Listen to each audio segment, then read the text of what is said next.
Hello, everyone. Good evening, good morning, or good afternoon, depending on when and where you're watching this. TV again here today. I have Lucia Rodrigues here with us. She's going to talk about ELF and court design. She really doesn't need much introduction because you all know her. But let me quickly read her bio. Lucia Rodrigues holds an MA in Applied Linguistics from PUC São Paulo and a Bachelor Degree in Letras from USP. She has worked for almost 20 years at Seven Idiomas. At the moment, she is an owner of two schools of the Seven Franchisee Group. She's a Google Educator and also works for the central office at Seven as the head of the academic department. She's responsible for the leadership of pedagogical coordinators, administrative assistants, and commercial leaders in seven branches, as well as the development of new courses for their in-house students, regular schools, and companies. Lucia, as I said last time, I don't know how you manage to do that much. It's But hard you work. do. It's hard work, Thiago, but we love it. I know, I know. So, Lucia, over to you whenever you Okay. want to start sharing your screen. Okay. Thanks, Thiago, for this opportunity. Once again, being here participating in a BrELT event. I'm going to share the screen then, and so we can talk about English as a lingua franca. Let's see. Okay. There we go. All right. Okay. So first of all, I'd like to say that this topic of English as a lingua franca is something very important and has been very important for all of us here at Seven Idiomas because it's been some time that we've been questioning the design of our courses and what we've been offering students, both adults and kids and teens.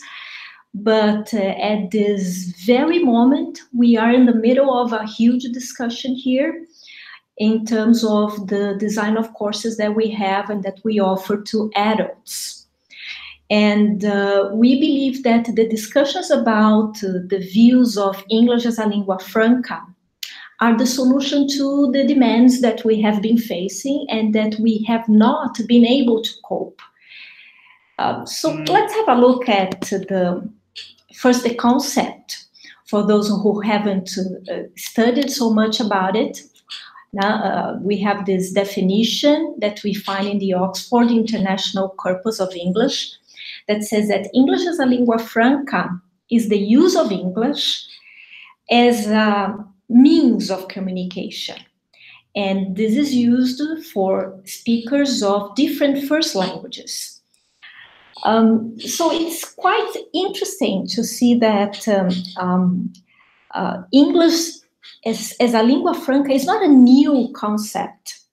As a matter of fact, we've had different languages that throughout the centuries and throughout time have been considered lingua franca. For example, in ancient times, Greek was the lingua franca in Europe, especially.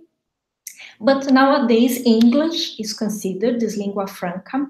But I'd say that the studies we've had recently point out to English as a lingua franca, as something a little bit different, as just the kind of language that you use everywhere.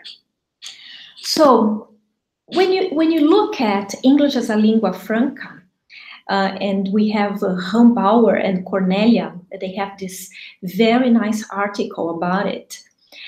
They say that ELF is also defined functionally by its use in intercultural communication, rather than formally by its reference to native speaker norms.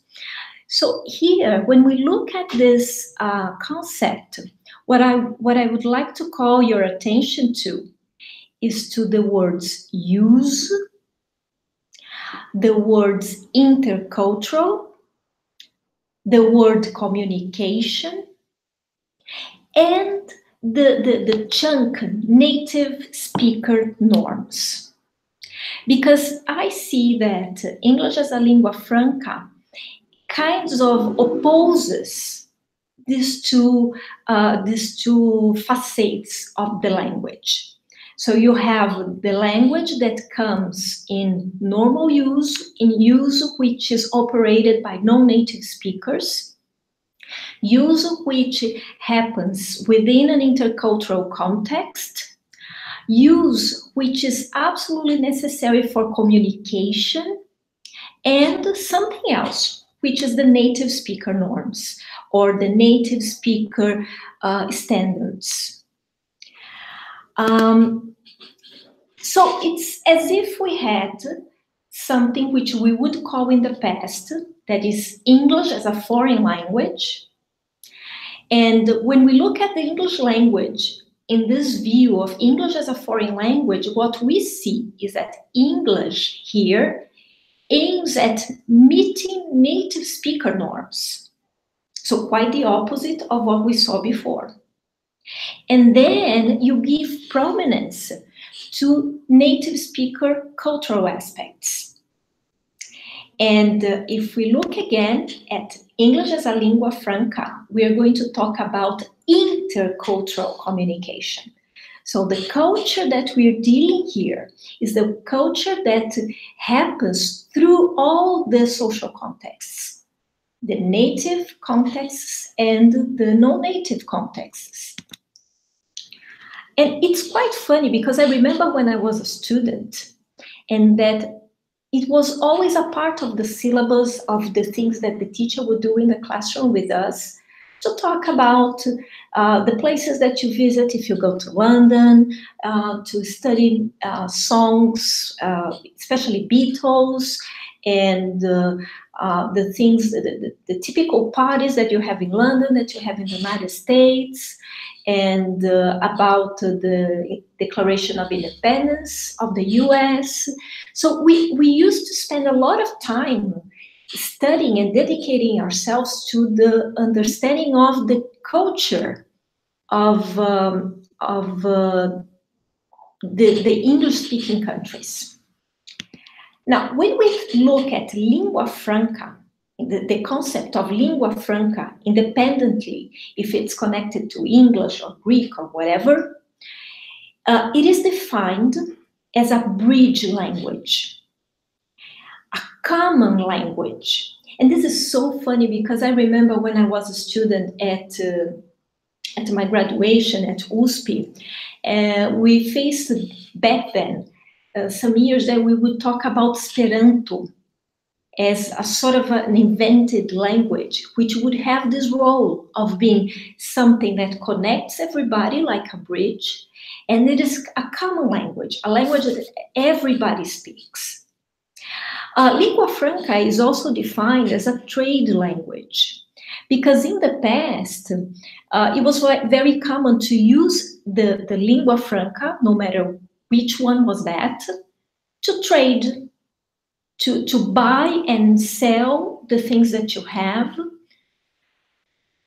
It is also considered an auxiliary language. So it's a language that links people, and it could be a language, but it could also be a dialect. It doesn't matter. So lingua franca is something that we use to make communication possible between people who do not share a native language or dialect. So you see, that's what I feel has changed and made English becoming more seen as a lingua franca in the last years. Because in the past, like in the 80s, 80% of the situations, or 85% which we would use English, would be to talk to American people, British people, people from English-speaking countries. And nowadays, it's quite the opposite. The last time we researched that, among our students, we noticed that in 75% of the situations, our students use English to talk to non-native speakers of English. So you're using English and talking to a Japanese person, to a French person, a Chinese person. It's only in 20 or 25% at most in which you really use English to talk to an American person or a British one. So in this sense, I'd say that globalization has made a push to have English become more and more a lingua franca than it used to be in the past. So if we compare these two views, the view of English as a foreign language and the view of English as a lingua franca, what are the differences? Some people tend to believe that it's more or less the same. That is just that as a foreign language, you're aiming at the native speaker, so you study a lot of the British culture, the American culture, the idioms in the United States, the idioms in Britain. And then now that you have lingua franca, you don't have to worry so much about it. No.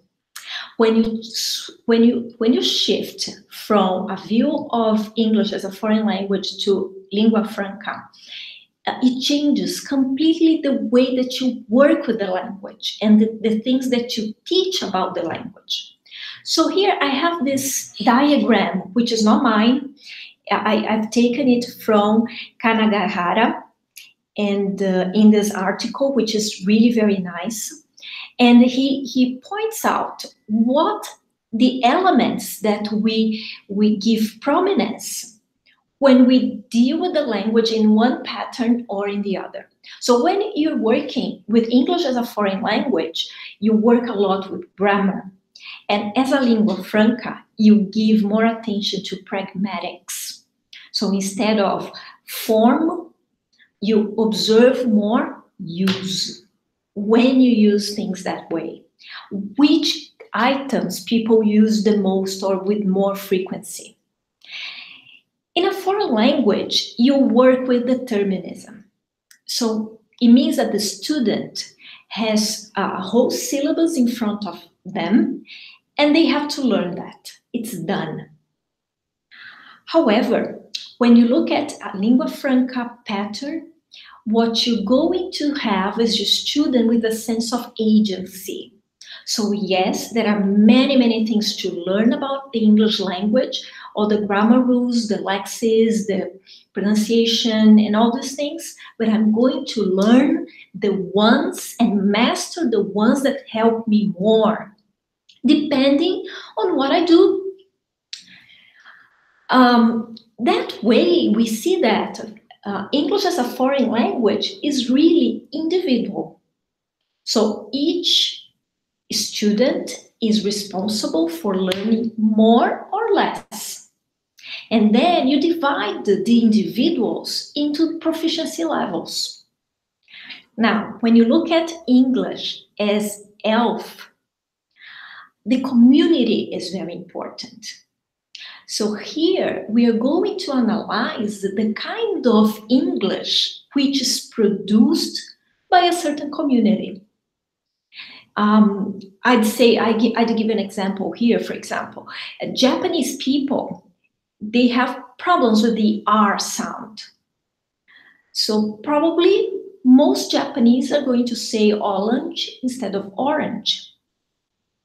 And if you have the perspective of English as a lingua franca, you're going to say that this is all right, especially because within the context, within the sentence, within the whole bunch of language that Japanese person is producing, probably if they say orange, everybody's going to understand that they are talking about the fruit. And we can see this as a community way of using the language. English as a foreign language is going to impose purity as something important and something that you have to fight for. When I was in the early 20s, once I took a course, I went to the United States to take an accent reduction course. It's really funny because back then it sounded wonderful. I said, my gosh, this is the opportunity of my life, because I'll be going to the States and I'm going to get rid of my Brazilian accent. Lingua Franca is going to talk about hybridity. So it's okay to mix your Brazilian accent. But you see, it's not only, I was talking about pronunciation, so the R sound for the Japanese, the TH sound for Brazilian people is really something that we have problems, and we tend to pronounce as a T sound or a D sound or an F sound. But when I talk about purity and hybridity, I'm also talking about the way you construct the language. It's not only pronunciation. We could say, for example, the way we collocate words. The more we try, we can do our best to learn the collocation so that we always apply the right collocation at the right place with the right word. But you see, we have seen in applied linguistics that we don't have separate boxes for languages. A box for Portuguese, a box for English, a box for Spanish. All this repertoire is mixed up in our brains. So there's no way to avoid totally one language interfering in the other. And that's why we collocate, let's say, in the wrong way, or I'd say wrong way, but this is, you see, a foreign language perspective, because the perspective of English as a lingua franca is going to say that it's all right to have this hybrid way of using the language. Of course, you have to consider communication. So if the way you collocate certain words or verbs or complements or whatever is jeopardizing communication, then you have some work to do about it. But if it doesn't jeopardize communication, it's all right if you collocate words in a way which perhaps a native speaker wouldn't do. This is also connected with the items of fixity and fluidity. So if you have English in the perspective of a foreign language, you have the grammar rules, which are fixed, the patterns for pronunciation, which are fixed, the use of words, fixed, idioms, fixed. If you look at it as a lingua franca, you have more fluidity.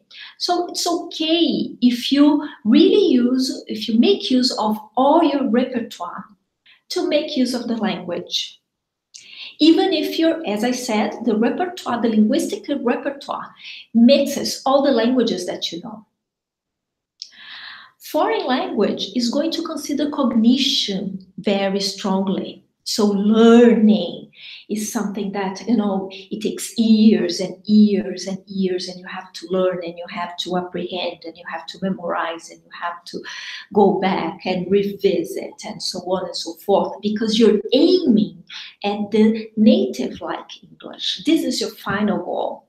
Now, in ELF, what you're going to consider is context. So what do you need your English for? And what kind of proficiency or language repertoire or language patterns that are useful for the context and the needs that you have because of the context is totally different if you have the use of English for academic purposes, for a person who's going to take a course in Harvard, and someone who works in Brazil and who talks to some American people over the phone, some Japanese, some Greek, some Italian, and he has to keep small talk, write down messages. And you see, context is very important. And if there is a change of context, maybe the needs will change, and there will be more study, more use, more different contact, and so on and so forth. That's why it's fluid, so it changes all the time. Finally, at a foreign language perspective, we are going to look at acquisition as something which happens mono. So you learn English. This is the view that languages come into separate boxes, and you shouldn't mix them. You shouldn't let your Brazilian accent influence on the way you pronounce the English words. You shouldn't let the way you collocate in Portuguese influence the way you collocate in English. You shouldn't let the way you conjugate verbs in Portuguese. Now, you have to separate. So you put the languages into different drawers and they should not mix. When you talk about ELF, you have to think about multilingual acquisition. And this is very dear for people who work with bilingual education. Because you see, when you go to a bilingual school anywhere in the world, you're going to see that the two languages are spoken at the same time, and the kids, they are not forced in terms of using the new language. They are okay, they are free to mix and use words from both languages in the same sentence, or making the question in one language and answering in the other. So it's a view that the bilingual brain is going to learn the two languages at the same time, and there's no way you put these two languages into separate spaces in your brain. And it's so funny because if you get to know people who are bilingual or trilingual, and they have a trilingual family or a bilingual family, and they WhatsApp in all the languages they know, and they mix, and this is okay. So this is the sense of lingua franca. You learn, you mix all the languages that you know, and you use, and once the language that you're using there achieves the needs of your context, this is all right. So, considering all that, and considering that we still work in our segment, in our schools, in our private lessons, in the publishing houses, we still use the view of English as a foreign language. Let me point out some examples of this approach. We have these consequences, and you're going to see them. Some of them are less prominent now than they were 10 years ago, but they're still there. We have this misconception that the native teacher is better than the non-native teacher. This happens because if your target is the native like English, then of course the native teacher is a better model. Once, like last year, I attended this workshop about pronunciation, and the person would say, look, you have to work on your pronunciation and reduce your accent and have no Brazilian accent because you are the model of the students. And I was, oh my gosh, I was suffering because I really don't believe that a native teacher is better because he is a better model. This is a misconception that comes with the idea that the best place the student may get is the native like English. The second one is, of course, the target, the native like English. I remember that when I took the CPE, like 15 years ago, and I finished the oral test, and the student who was taking the test with me, in the end, she looked at me and she said, oh, but of course you passed because you see, you have native like English. And I was so proud of myself because it has been something that we have been telling students all the time, that you have to study English and study hard and listen to music and watch videos and work on your pronunciation. So you are almost like a native speaker.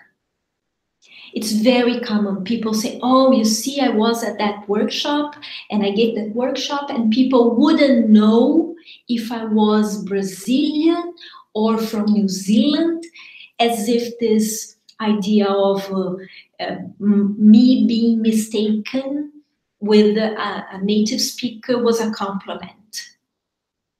Another consequence is, since my target is the native like English, we tend to have very long courses of English. We have like 1,200 hours of courses, 6 years, 7 years, 8 years, 10 years of English courses. And the problem of having long courses is that we have long-term results. Because if the target is the native like English, you see, it takes a huge time. And I'd say that in some situations, perhaps that student will never get there. Because having native like English depends very much on the exposure that you have. So if you use English in your job, how much you do it, and what kind of English you use in your job, if you talk to native speakers, or if you talk, as I mentioned, now we talk more to non-native speakers of English. And then you talk to people who have a lot of accent, and Italian people, Spanish people, they sound first that they have a lot of accent. So you see, this expectation of being native-like makes us create very long courses. Students have long-term results, so they are never happy because they have these unreachable expectations.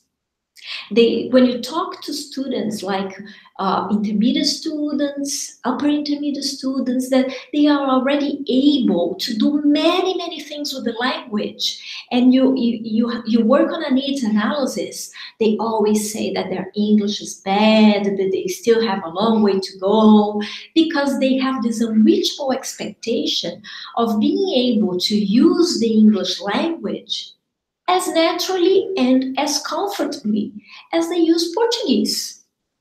And that will never, ever happen unless they have to move to an English-speaking country because of whatever and stay there for many years. So the result of these unreachable expectations is that students tend to have low self-esteem in terms of the way that they look at themselves as students. They always think that they lack. They always think that, oh, we'll see, but I'm still not there. Or I'm not happy with what I have, with the proficiency I have, with the language that I can use. And the result of that is little agency. So what does it mean? It means that agency is an incredible term and concept because it deals with you being able to do what you have to do. So you see, I've seen many taxi drivers, for example, in the United States, that you have in New York, you have bunches of foreign people and they speak very little English, but they have a lot of agency. They mime, they make faces, they use tone of voice, and in the end, they work as taxi drivers. Now, our students, they tend to have a lot of repertoire, significant knowledge of grammar rules and simple present, simple past, simple future. They should be able to do a lot of things with the language, but they feel that they can't, and they don't do it because they feel insecure, they feel that they can't do it, and they shouldn't do it because they still do not master the language as they do in Portuguese. And this applies very, very profoundly with the adults, more than teenagers. This is the SEF chart that we use. We've been using this for many years, and I'm not taking the value of this and put it in the garbage can. But if your perspective is of English as a foreign language being a good path for a student, this chart is not going to help you very much. Because you see, the C2 user of English is the one which is almost native-like. Actually, there is a funny story because I know this person who is a native speaker of English, and she's been living in Brazil for many, many years, but she speaks English perfectly. And because of a testing, she took an exam, and it was like a C2 exam. And you know what? She didn't pass. And she's a native speaker, and I was mesmerized. How come she couldn't pass? I know that there is an explanation for that, but you see, when we divide our students, or when we rank our students into these 6 segments and these 6 levels of proficiency, we are looking at English as a foreign language, the kind of approach that aims at the native-like English. It has nothing to do with English as a lingua franca. Something else I'd like to show you now is that when you look for course books, this is taken, I put this brown square here in the middle to cover the book. But you see, this is a book that we have on the market to teach English here in Brazil. And it's very common to have the level. You see there, nível A1, C1. So it's a series of books that will take a student from A1 level up to C1 level. That tells a lot about this book. And I'd say that the great majority, if not all of them, all the course books that we have on the market, will be somehow divided into these levels. I'll give you another one. You see here, it's even easier to see that you have this other series here.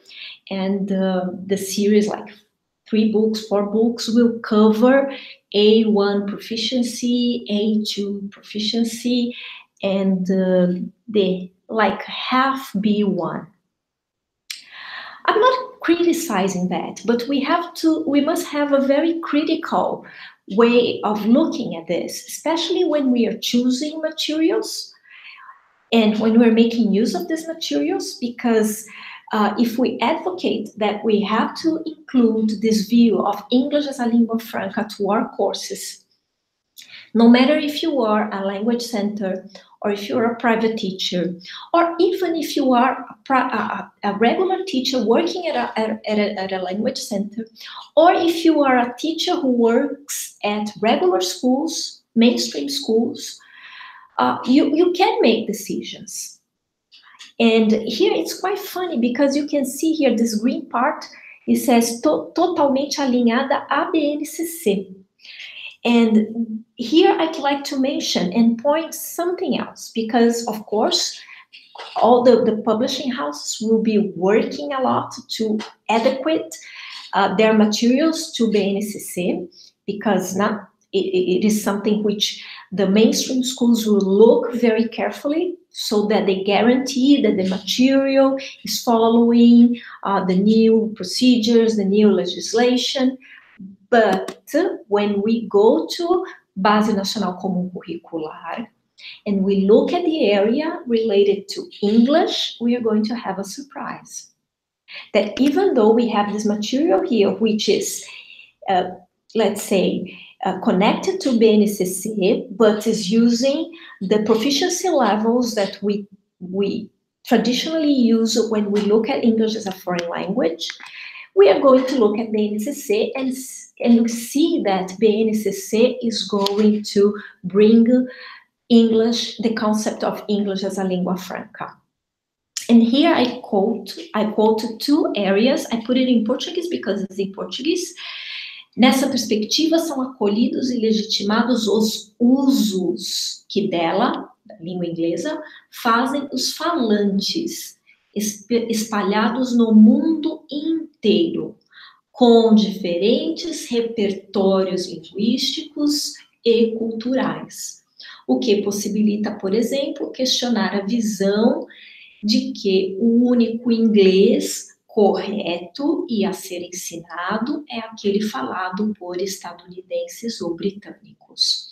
So you see, the BNCC is going to bring this idea of lingua franca, and it's going to point out that in regular schools, you have to pay attention to the way that you may use the language, and probably Brazilians are going to use the English language differently from Japanese in terms of pronunciation, collocations, grammar, lexis, and pragmatics, communicative functions, etc., etc., etc. And here, I guess, is the big problem when we talk about course book materials. Our course books are designed by publishing houses which are international, and they write course book materials which will be used all over the world. Now, if you have a perspective of English as a lingua franca, you would need different materials for the different cultural contexts that we have throughout the world. It would be commercially quite difficult to have this course book for Brazilian people, another course book for Italian people, another course book, because it would be like hundreds of approaches and hundreds of versions of the same course book, which is commercially inoperative. Another piece that I pinpointed from the BNCC says that we have to work with English in the status de língua franca, uma língua que se materializa em usos híbridos. So that is what I mentioned about hybridity. So the way that you speak your mother tongue affects the way that you speak the other language, and that's fine. That's okay. That's not a problem. It's only a problem if this, let's say, positive contamination jeopardizes communication. Let's continue. Língua franca é marcada pela fluidez e se abre para a invenção de novas formas de dizer.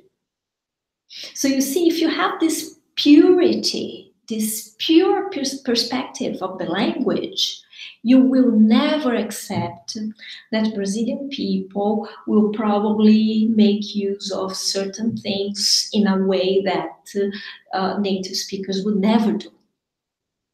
Impulsionada por falantes pluri ou multilingües e suas características multiculturais, a língua inglesa torna-se bem simbólico para falantes do mundo todo.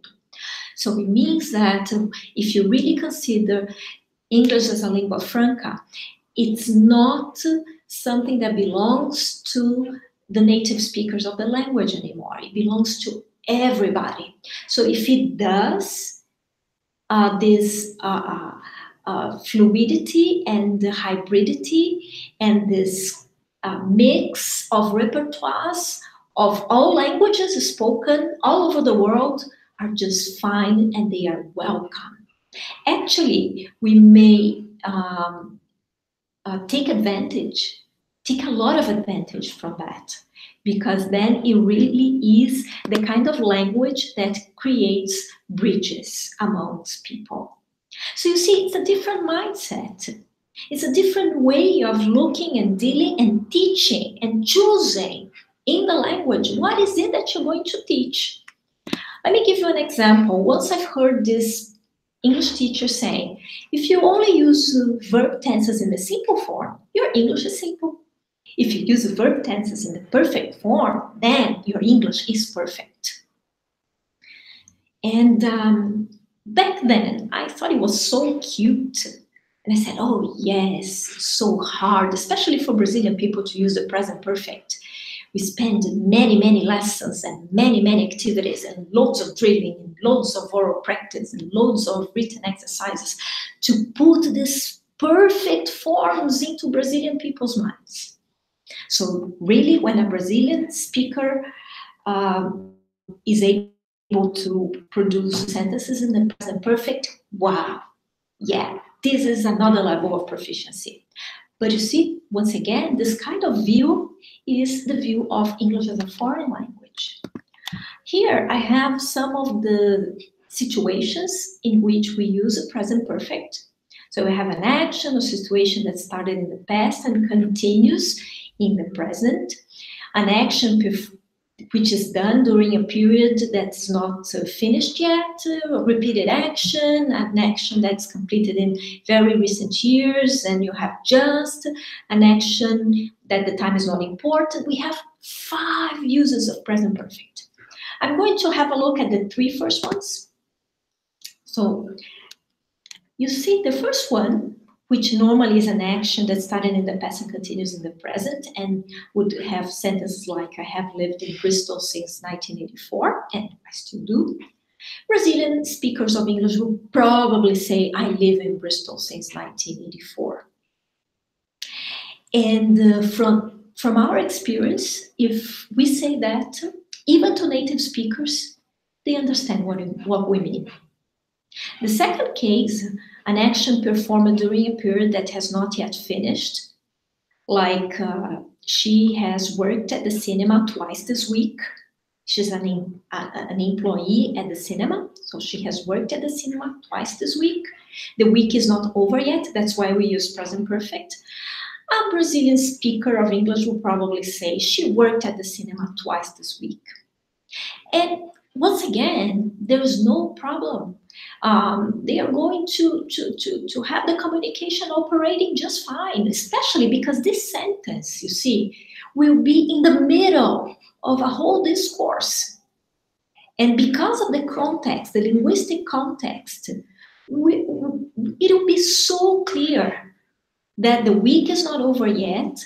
Maybe she might work one more time this week. We're not going to have any problems. The third situation for the use of the present perfect in the Brazilian form, you have a repeated action in an unspecified period between the past and now. We have visited Portugal several times. Probably the Brazilian speaker of English is going to say, we visited Portugal several times. And once more, everybody is going to understand. I know that these productions are going to happen because of the way that we operate these verb tenses in Portuguese. And it doesn't mean that then we don't have to teach present perfect to our students, but I'd question here how much emphasis we should operate, how much time we spend, how much meta language, like all this, you use when an action, and we use when the time is not determined, we use when the action is repeated. Or if you could perhaps teach present perfect as chunks of language, like have you ever? So the whole chunk, whenever the student will try to say something like você já, have you ever? Have you ever? And you teach the present perfect as a chunk of language, because then you're aiming at the communicative function. And yes, perhaps we could talk to our students, make some comparative analysis between the real use, the real format of present perfect and the way that Brazilian people do.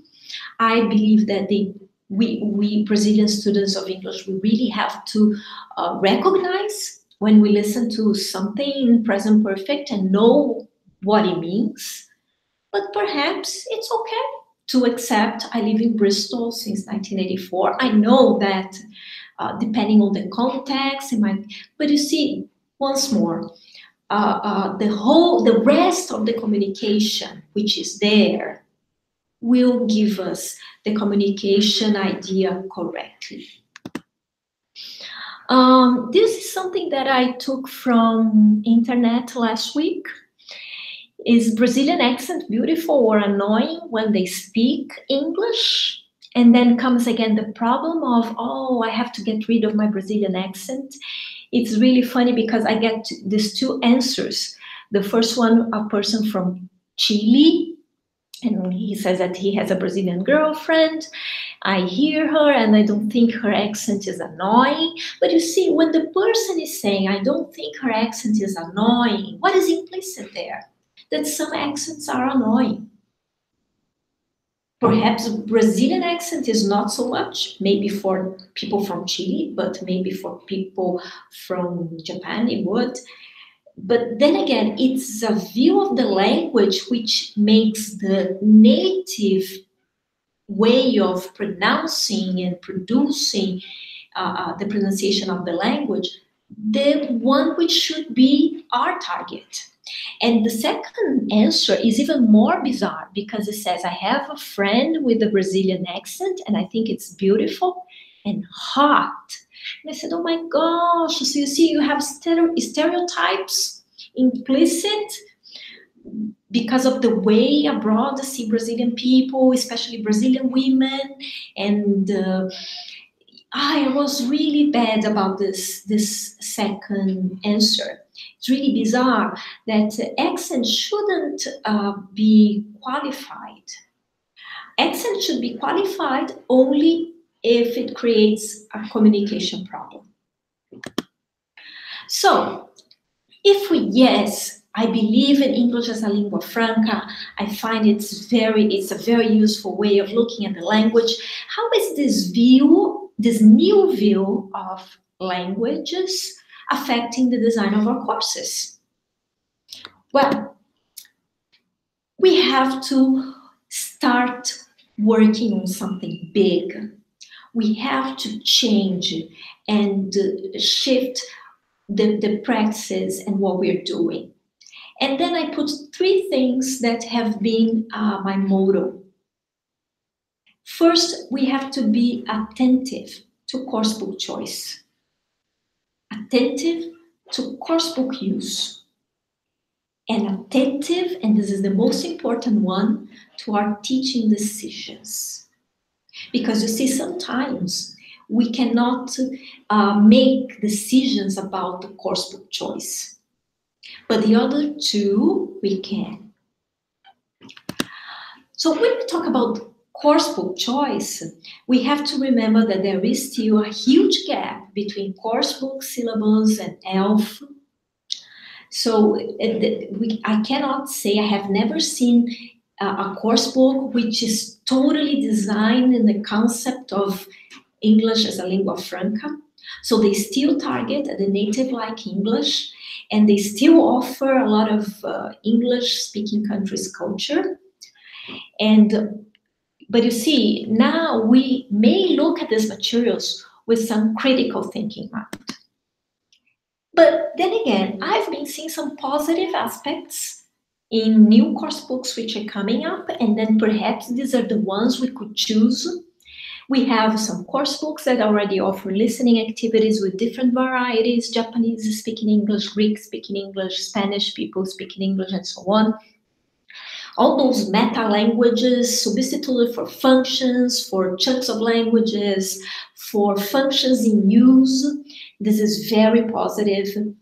We've been having more speaking lessons instead of really language-orientated oral practices. So have a look at the materials, see if they have those spots with speaking strategies like how to negotiate meaning, how to ask for clarification, how to agree, disagree, how to start a conversation, how to end up a conversation, and so on. And materials with more multicultural material. We have to be attentive to coursebook use. Because yes, let's say that we have chosen this coursebook material, which is still EFL, but even though it targets to English as a foreign language, it still has a couple of things which are more ELF related. The way you use it is more important than the coursebook you have in your hand. If you do the same thing all the time, you're going to have always the same results. So what really matters is what you believe. If you believe that English should be worked in the perspective of lingua franca, even if you have a course book which is oriented to native speaker production, you may work with it.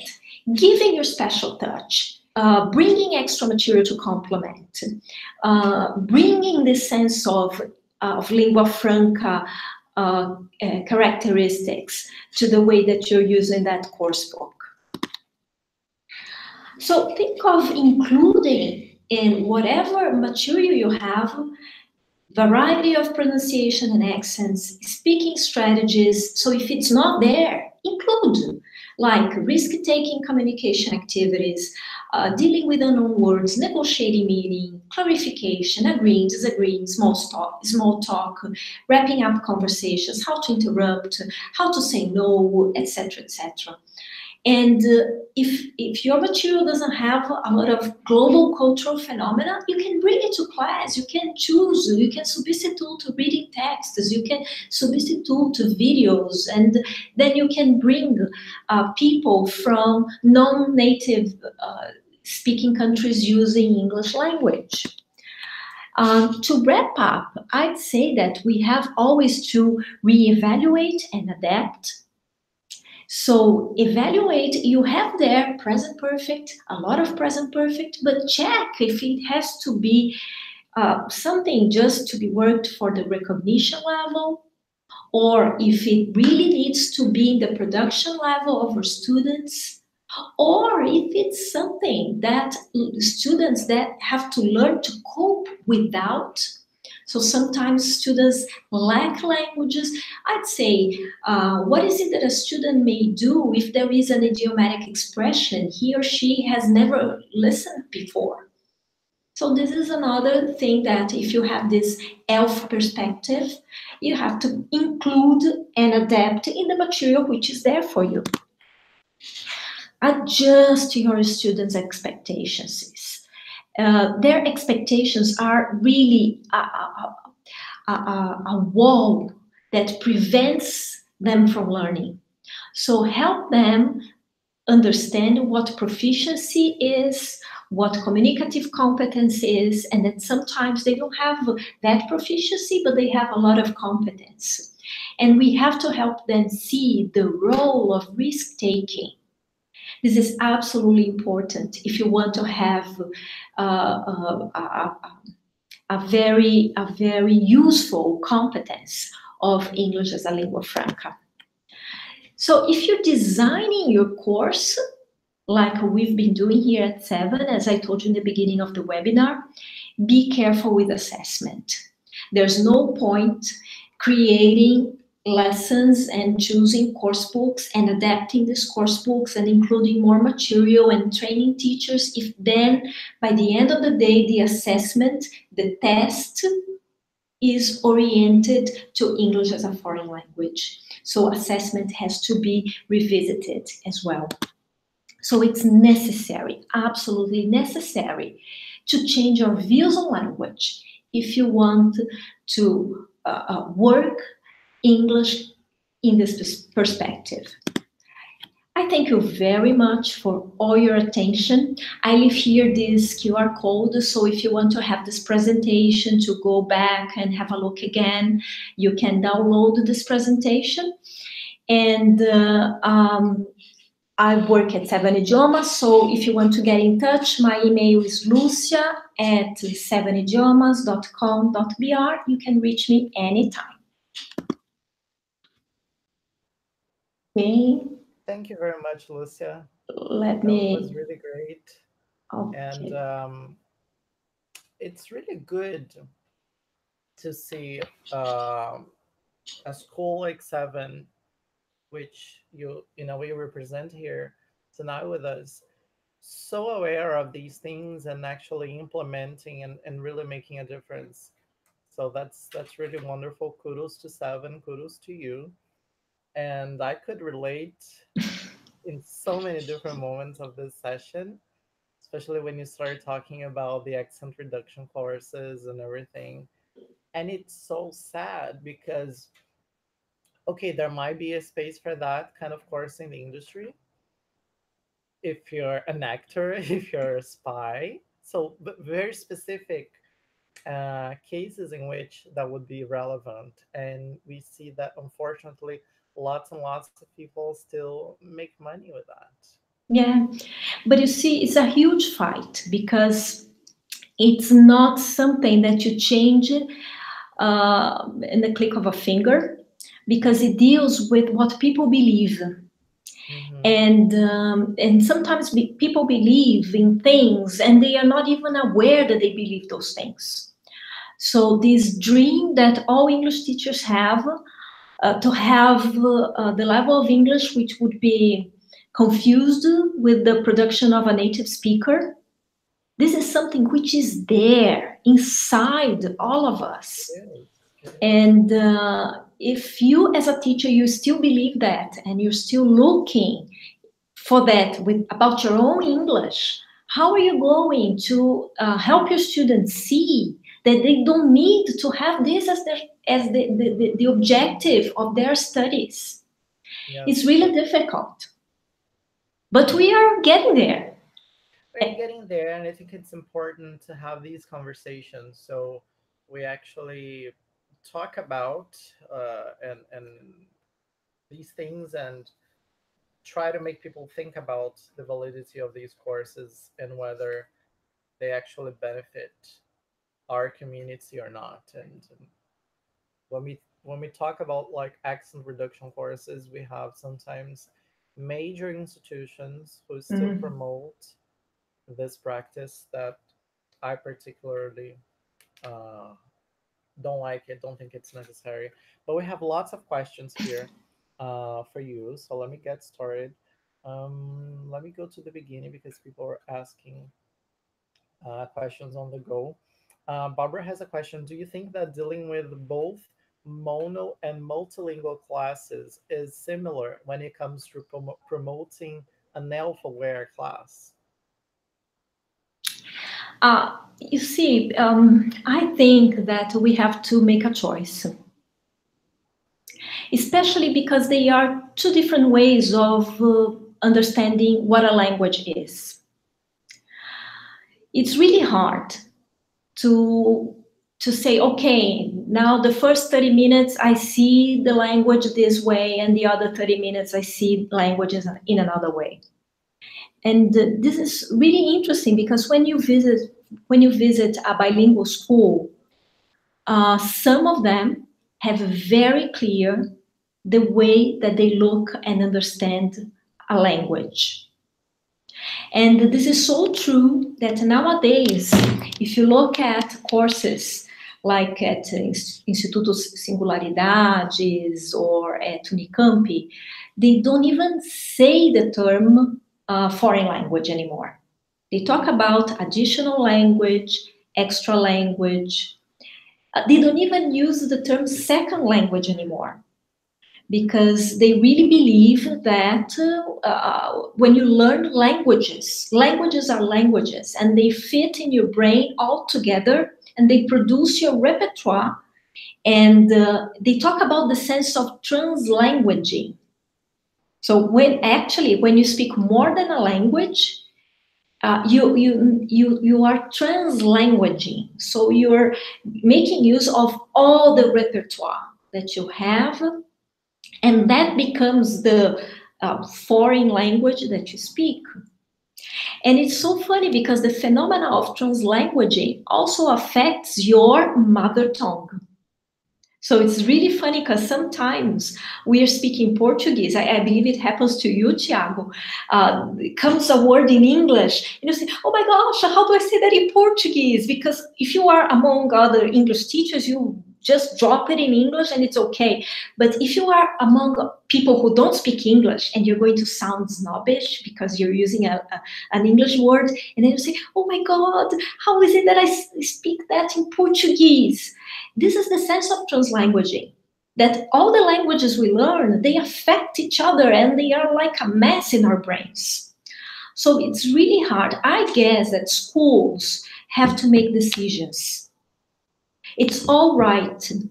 The problem that I face nowadays is that some institutions or some teachers, and I include Seven is being through this process for some time, we just repeat what we've been doing for many, many years.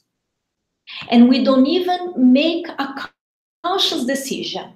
Because you can, yes, you say, no, here we want to see English as a foreign language, and we want our students, by the end of the process, to sound like an American person, a British person. In the past, we used to have schools divided into, oh, this is American, this is British.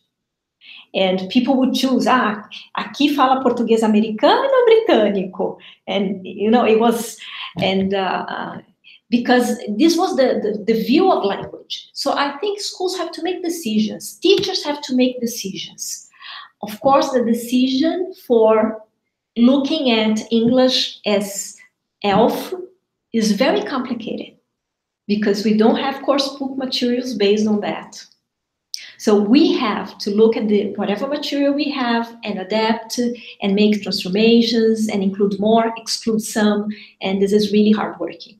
Yes, I agree. I think in terms of pedagogy, we still have a lot to develop in that direction. But I think her question was more focused on, for instance, do you think that it is different if we want to develop an ELF-aware classroom when we have, for instance, only Brazilian students, or in a setting in which you would have Brazilians and Japanese students and Mexican students from different mother tongues? Do you think that would be different?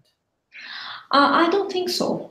I just think that when you have many people from different nationalities in the same class, ELF is more obvious because it happens. This is what takes place.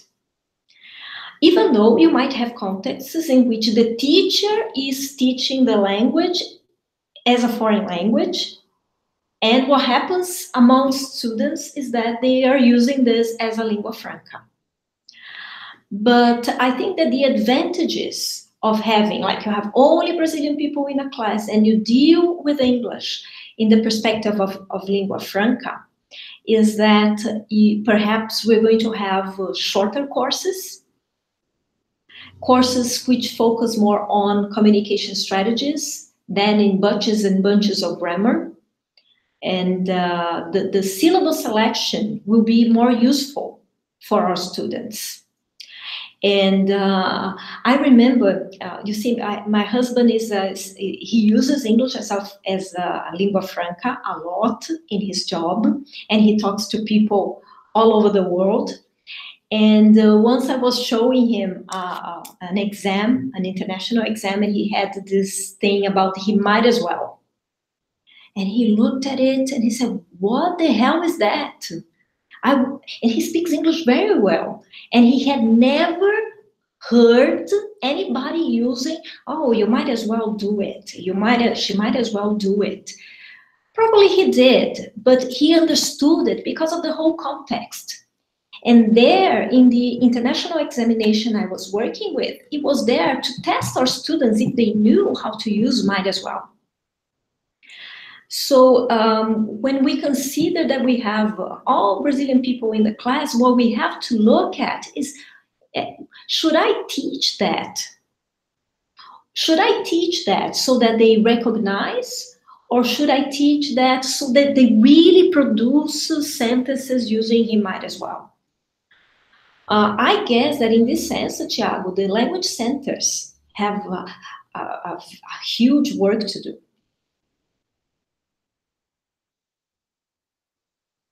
And I think it kind of goes to our next question, which would be about examination. So I have a question here from CP, and she says, Lucia, do you think that the CEFR could or / should be reviewed so that ELF concepts or perspectives are taken into account in published materials and examinations?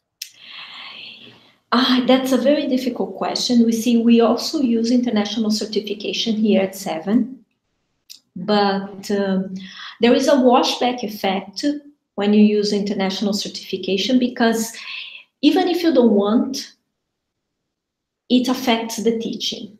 It affects what teachers spend more time teaching. And this is something that we have been discussing quite a lot in our department, in our academic department, because if that certification